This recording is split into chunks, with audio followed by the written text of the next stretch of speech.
Hey, we had our first rain day in 2 months and discovered what needs improvement on a rain day. The battery gets drained. It was testing at 2 volts and so lost the programming on here and no watering happened when the sun came out later on. To keep the battery charged up, I've got this solar cell. It's a 10 volt cell, 200 milliamp rating and milliamp hour rating, and then 90 milliamp rating. I want 9.8 volts, so I put this aluminum foil on, so I'm getting 9.8 volts out of it, and also have reduced the milliamps from 90 down to about 15. The battery's charging well. It's at about 9 volts now.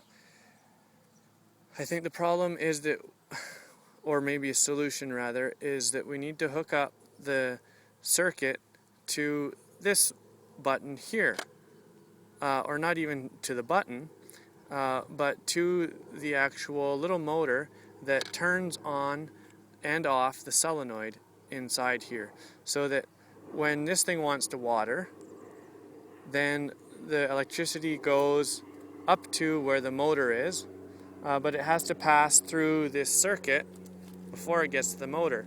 And if the ground is already moist enough, it won't pass through the circuit and the watering won't happen. That way, the only time electricity is sent to the circuit board is when the timer wants to water the ground. The way it's set up now is that the circuit is hooked up to this button, and electricity is constantly being passed through this little circuit board to test the moisture of the soil. Once the moisture in the soil is high enough, the electricity creates a connection to trigger this switch, which will then, after it's been held on for 3 seconds, activate the non-watering mode. Well, thanks for listening. So I'd like to hear what you think about the possibility of hooking up the circuit to the 2 leads that go to the electric motor that turn the water on and off, rather than having the circuit go to here. Right now, when the water is wet, when the ground is moist, the circuit is connected so that we don't get water. What we want it to do is, when the soil is dry, we want it to be connected so that when the motor is activated, the current passes and we do get water.